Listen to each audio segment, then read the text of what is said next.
Good morning, students. Today we are going to study limiting reagent. Okay, in the last class we have discussed about the stoichiometry calculation. This is also part of stoichiometry calculation.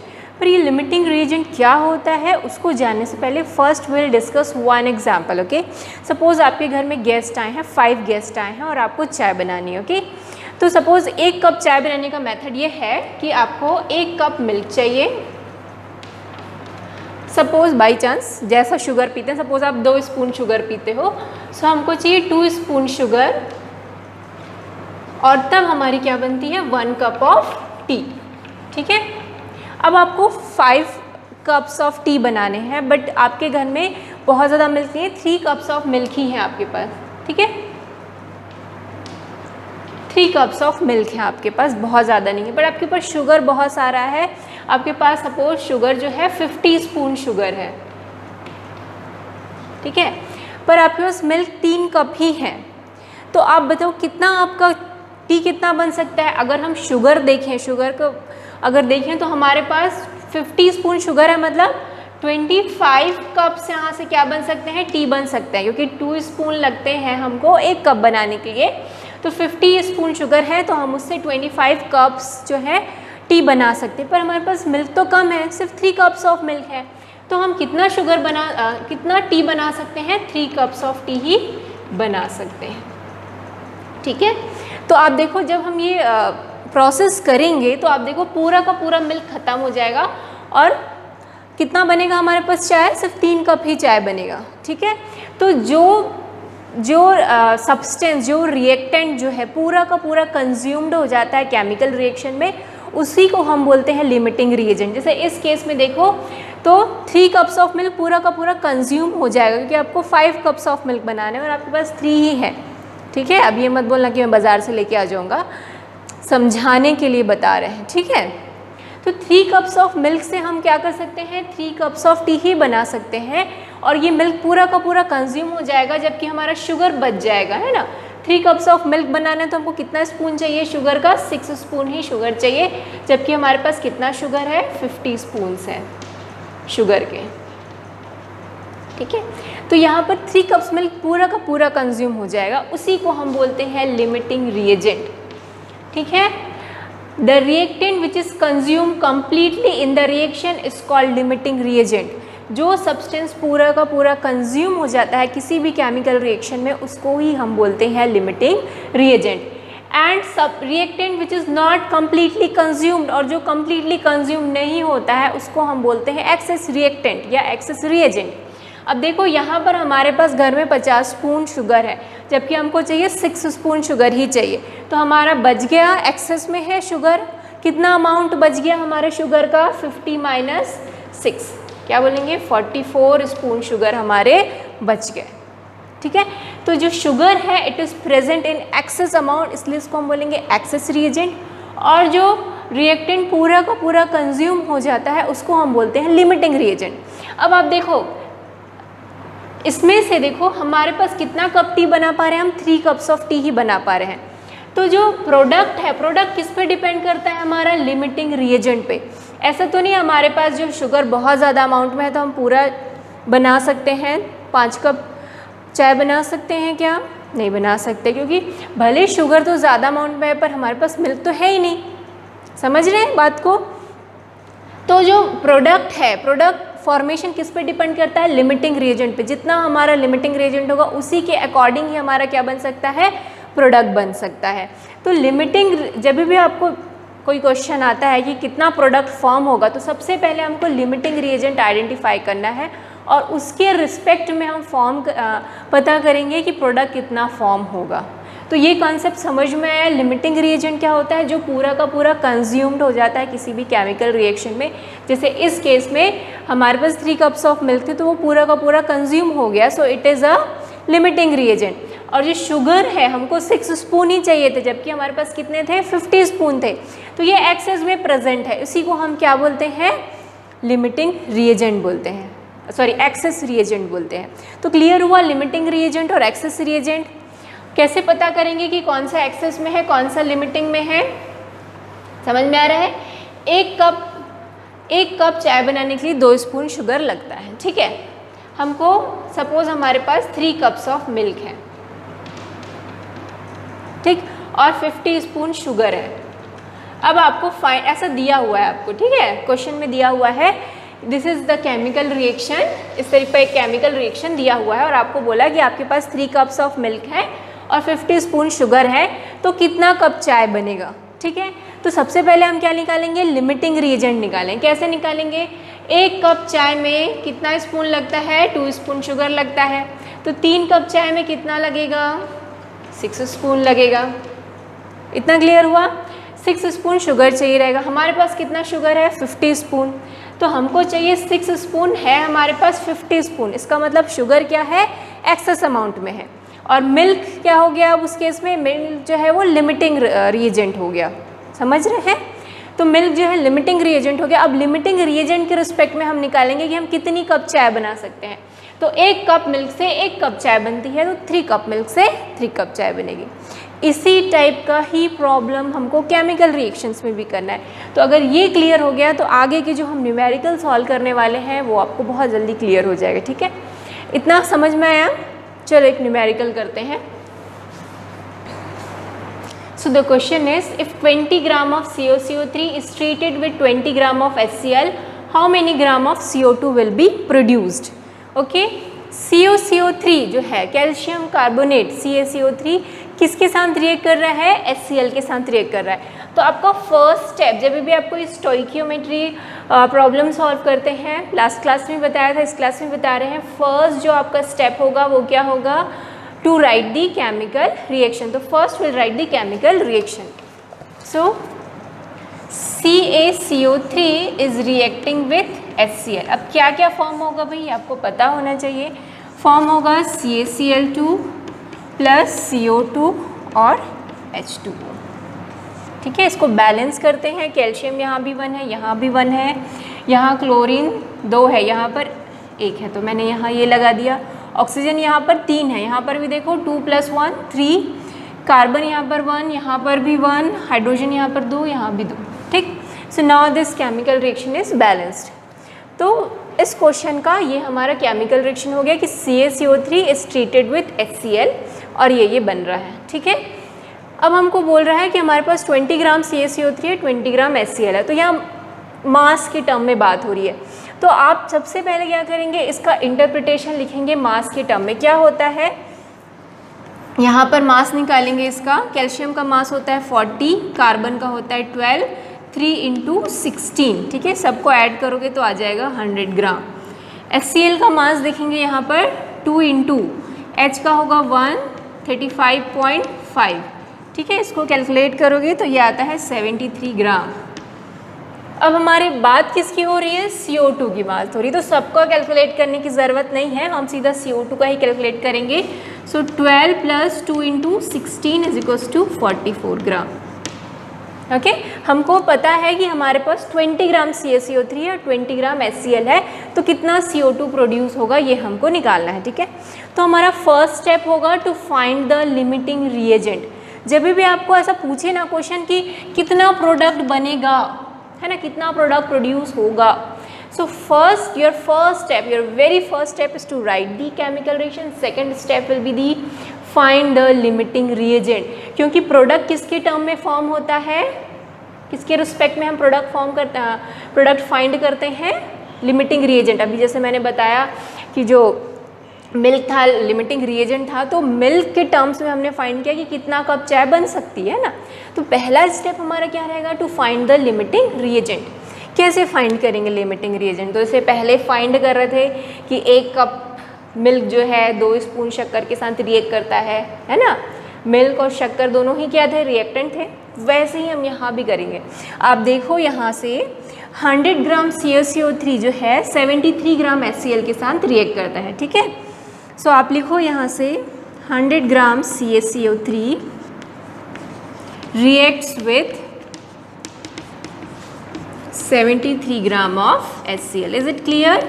इस chemical reaction से ये पता चलता है कि 100 ग्राम CaCO3 जो है 73 ग्राम HCl के साथ रिएक्ट कर रहा है। अब हमारे पास कितना ग्राम CaCO3 है, 20 ग्राम। सो 20 ग्राम CaCO3 कितने HCl के साथ रिएक्ट करेगा? It will react with, simple unitary problem है, ठीक है। इसको सॉल्व करेंगे तो ये आता है 14.6 ग्राम ऑफ Cl, ठीक है। 20 ग्राम CaCO3 कितने HCl के साथ रिएक्ट करेगा? 14.6 ग्राम HCl के साथ रिएक्ट करेगा। पर हमारे पास कितना HCl है? हमारे पास HCl है 20 ग्राम, ठीक है। क्वेश्चन में कितना दिया है कि हमारे पास 20 ग्राम ही CaCO3 है, 20 ग्राम ही HCl है। पर जब हमने कैलकुलेट किया तो हमको पता चला कि 20 ग्राम CaCO3 जो है वो सिर्फ 14.6 ग्राम ऑफ HCl के साथ ही रिएक्ट करेगा। तो बाकी जो HCl है 20 में से हम 14 माइनस 6 माइनस कर देंगे, उतना HCl क्या हो जाएगा? बच जाएगा, अनकंज्यूम्ड रहेगा। क्लियर हुआ ना अभी चाय के एग्जाम्पल से? 1 cup milk plus 2 spoon sugar form 1 cup of T, ठीक है। हमारे पास था 3 कप मिल्क था, है ना, 3 कप मिल्क थे और 50 स्पून शुगर था। यहाँ पर क्या है हमारे पास? 20 ग्राम ही CaCO3 है, 20 ग्राम ही HCl है। फिर हमने क्या निकाला कि लिमिटिंग रिएजेंट पता करने के लिए क्या किया? 1 कप मिल्क 2 स्पून शुगर के साथ रिएक्ट करता है, तो 3 कप मिल्क कितने के साथ रिएक्ट करेगा? 6 स्पून के साथ रिएक्ट करेगा। पर हमारे पास थे 50 स्पून, इसका मतलब ये जो है शुगर एक्सेस अमाउंट में था। क्लियर हुआ? वहाँ से सेम टू सेम यहाँ पर भी वैसे ही कर रहे हैं। 100 ग्राम CaCO3 हम यहाँ रिएक्शन से देखते हैं कि वो 73 ग्राम ऑफ HCl के साथ रिएक्ट करता है। तो अभी हमारे पास 20 ग्राम CaCO3 है, वो कितने HCl के साथ रिएक्ट करेगा? हम कैलकुलेट किए तो हमने वी हैव फाउंड कि 20 gram CaCO3 react with 14.6 gram of HCl, but we have 20 gram of HCl, ठीक है। इसका क्या मतलब हुआ कि HCl जो है एक्सेस में प्रेजेंट है ना, यहाँ से क्लियर होता है। बट क्या लिखेंगे? But we have 20 gram of HCl। That means क्या हुआ? That means HCl is excess reagent. अगर HCl एक्सेस है तो दूसरा CaCO3 क्या हो जाएगा? Limiting reagent. And hence CaCO3 is limiting reagent, ठीक। तो हमारा फर्स्ट स्टेप क्या था? लिमिटिंग रिएजेंट फाइंड करना, वो हमने फाइंड कर लिया। सेकंड स्टेप क्या होगा? अब हमको CO2 कैलकुलेट करना है, कितना CO2 बना है। तो जैसे मैंने बताया कि जब भी हम प्रोडक्ट कैलकुलेट करते हैं हम लिमिटिंग रिएजेंट के रिस्पेक्ट में करते हैं। तो आप यहाँ से देखो 100 ग्राम CaCO3 जो है कितना ग्राम CO2 प्रोड्यूस करता है? 44 ग्राम। सो 100 ग्राम CaCO3 produce 44 gram of CO2। ये रिएक्शन से हमको पता चल रहा है। हमारे पास कितना ग्राम CaCO3 है? 20 ग्राम। सो 20 ग्राम CaCO3 कितना प्रोड्यूस करेगा? CO2 44 डिवाइड बाई 100 इंटू 20, इसको कैलकुलेट करोगे तो ये आता है 8.8 ग्राम ऑफ CO2, ठीक है। तो आंसर क्या होगा? How many grams of CO2 will be produce? 8.8 gram of CO2 will be produce, ठीक है। अब कितना एक्सेस में, अगर एक और क्वेश्चन इसमें अगर डाल देते हैं कि find the amount of access reagent, कितना एक्सेस में रिएजेंट प्रेजेंट है ना। सो अमाउंट ऑफ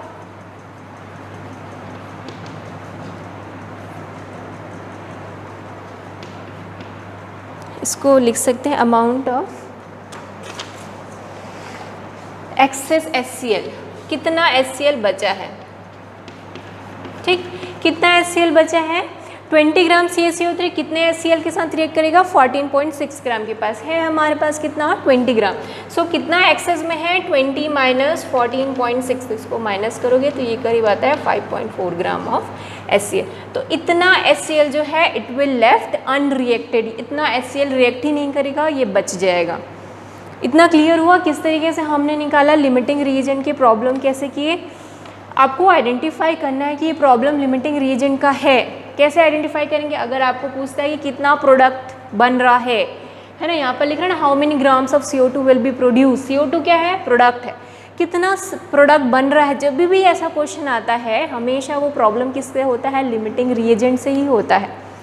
तो पहला स्टेप क्या रहेगा? To find the limiting reagent, और जब हमको लिमिटिंग रिएजेंट मिल जाएगा उसके रिस्पेक्ट में हम प्रोडक्ट फॉर्म फाइंड करेंगे। 100 ग्राम ऑफ CO3 प्रोड्यूस 44 ग्राम, तो हमारे पास है 20 ग्राम, वो कितना प्रोड्यूस करेगा। Is it clear? ठीक है। क्वेश्चन लिमिटिंग रिएजेंट स्टोइकियोमेट्री से ज़रूर आते हैं ऐसे क्वेश्चन, इसको बहुत ध्यान से करेंगे। ठीक है, इसको नोट डाउन कर लो पूरा। इसी तरीके से आपको जब भी होमवर्क भी दे तो इसी स्टेप में ही आपको सॉल्व करना है। ओके, नोट डाउन कर लो, फिर सेकेंड न्यूमेरिकल करते हैं। नेक्स्ट क्वेश्चन है सेम वैसे ही बनाएंगे। 3 gram of H2 react with 29 gram of O2 to form H2O। Okay, so H2 and O2 are reacting and forming water. Which is the limiting reactant? सबसे पहला हमको limiting reagent find करना है। दूसरा है calculate the amount of H2O produced, मतलब कितना product बन रहा है। दूसरा अगला जो नेक्स्ट है calculate the amount of reactant left unreacted, कितना अमाउंट ऑफ रिएक्टेंट जो है वो बच जाएगा, रिएक्ट ही नहीं करेगा। तो स्टेप बाय स्टेप चलते हैं। पहला जैसे मैंने बताया, first we need to write the chemical reaction. So here H2 is reacting with O2 and forming water. ठीक है, इसको बैलेंस कर लो। नहीं, यहाँ पर नहीं, सो 2H2O हो जाएगा। Okay, O2। So this is clear. Is this clear to everyone? Now हमको फाइंड करना है लिमिटिंग रिएजेंट। ओके, तो सबसे पहला आप इसका इंटरप्रिटेशन लिख लो। यहाँ पर कितना ग्राम है हाइड्रोजन? 2 इंटू H2 मतलब 2, तो ये हो गया 4। O2 मतलब हुआ 32 ग्राम, है ना। और वाटर का क्या हुआ? H2 मतलब 2 + 16, ये हो गया 18, 36 ग्राम। ओके, ये 4 ग्राम एंड ये 32 ग्राम। तो हमको क्या निकालना है? Limiting reagent. लिमिटिंग रिएजेंट हम कैसे निकालेंगे? इन दोनों जो रिएक्टेंट है उसके बारे में बात होती है जब हम लिमिटिंग रिएजेंट निकालते हैं। तो यहाँ से देखो 4 ग्राम जो H2 है it react with 32 gram of O2। तो यहाँ पर लिख लो 4 gram of H2 react with 32 gram of O2। Okay, but हमारे क्वेश्चन में हमारे पास कितना ग्राम H2 है? 3 gram of H2। So 3 gram of H2 कितने O2 के साथ रिएक्ट करेगा? 32/4 इंटू 3, तो ये आता है आपका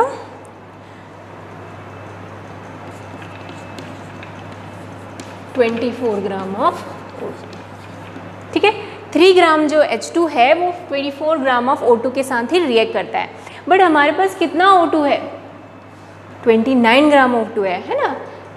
but we have 29 gram of O2। That means क्या हुआ? इसका मतलब O2 जो है एक्सेस अमाउंट में प्रेजेंट है। That means O2 is excess reagent and H2 is limiting reagent.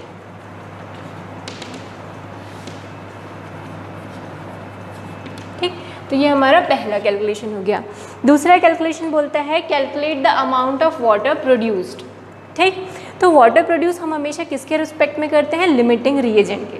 तो आप देखो 4 ग्राम जो वाटर है it is producing 36 gram of water, है ना। यहाँ से हमको क्या पता चलता है?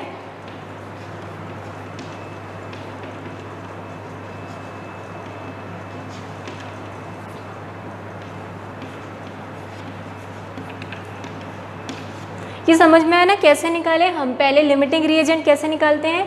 दोनों रिएक्टेड को कंसीडर करते हैं तब हमारा लिमिटिंग रिएजेंट निकलता है। ओके, इसको और इसको हम कंसीडर करेंगे कि 4 ग्राम जो है 32 ग्राम के साथ रिएक्ट करता है, तो 3 ग्राम कितने के O2 के साथ रिएक्ट करेगा, ये हमने निकाला। तो वी हैव फाउंड कि we need only 24 gram of O2 but we have 29 gram of O2। इसका मतलब O2 क्या है? एक्सेस में प्रेजेंट है। तो हमने वो लिख दिया कि O2 जो है एक्सेस रिएजेंट है और H2 है लिमिटिंग रिएजेंट। प्रोडक्ट निकालेंगे तो हम लिमिटिंग रिएजेंट के केस से निकालते हैं। तो 4 gram of H2 produce 36 gram of water, so we have only 3 gram of H2। ठीक है, तो 3 ग्राम ऑफ H2 कितना प्रोड्यूस करेगा? 36/4 × 3, इसको तो ये आ गया हमारा 27 ग्राम of water. So amount of water produce कितना हो गया? आंसर आप पूरा लिखेंगे, है ना। Maximum amount of water produce is 27 ग्राम। ठीक, अब हमको निकालना है amount of, calculate the amount of reactant left unreacted. कितना जो रिएक्टेंट है अनरिएक्टेड रह गया, तो H2 तो पूरा कंज्यूम हो गया, O2 ही बच रहा है ना। So amount of O2 unreacted, कितना O2 अनरिएक्टेड रह गया, तो यू कैन सी कि वी नीड ओनली 24 ग्राम और है हमारे पास 29 ग्राम। सो 29 में से 24 को माइनस कर दोगे तो हमारे पास आ जाएगा 5 ग्राम O2 जो है इट इज़ लेफ्ट अनरिएक्टेड, वो रिएक्ट ही नहीं करेगा। ठीक है, क्लियर हुआ क्या किए हमने इस क्वेश्चन में? सबसे पहला स्टेप क्या होता है? केमिकल रिएक्शन लिखना। दूसरा स्टेप होता है लिमिटिंग रिएजेंट फाइंड करना, और लिमिटिंग रिएजेंट के रिस्पेक्ट में ही हम क्या फाइंड करते हैं कि कितना प्रोडक्ट बनेगा। ठीक है, तो पहले केमिकल रिएक्शन और उसका इंटरप्रिटेशन लिख लो मास के टर्म में, क्योंकि यहाँ मास के बारे में बात हो रही है। मोल होता है तो मोल के टर्म में लिखते हैं। ठीक, इतना क्लियर है? सो इसमें कोई डाउट होगा तो आप पूछ सकते हैं। मैं 2 और क्वेश्चन आपको एज अ होमवर्क देती हूँ, सेम टू सेम ऐसे ही सॉल्व करेंगे। लिमिटिंग रिएजेंट निकालने के लिए हमको किसको कंसिडर करना है? रिएक्टेंट्स को ही कंसिडर करना है। ठीक है, और जब हम प्रोडक्ट निकालेंगे तो हमको लिमिटिंग रिएजेंट जो हमने निकाला है उसको, और जो प्रोडक्ट है जिसके बारे में बात हो रही है उसको कंसिडर करेंगे। ठीक है, तो केमिकल रिएक्शन लिखना आना चाहिए आपको, उससे फिर इजीली बन जाता है। सो इस न्यूमेरिकल में 2 न्यूमेरिकल करा है लिमिटिंग रिएजेंट के। इसमें कोई डाउट हो तो आप जस्ट लेट मी नो। अगला जो हम कंसंट्रेशन टर्म पढ़ने वाले हैं, कंसंट्रेशन ऑफ सॉल्यूशन के बारे में बात करेंगे, वो भी बहुत इंपॉर्टेंट टॉपिक है। उसका यूज़ क्लास 12th में बहुत ज़्यादा है, तो अभी 11th में उसको पढ़ना बहुत ज़रूरी है। ठीक, इस टॉपिक से एक ना एक क्वेश्चन एग्ज़ाम में डेफिनेटली आएंगे। ओके, सो बहुत अच्छे से इसको करेंगे। Okay, thank you.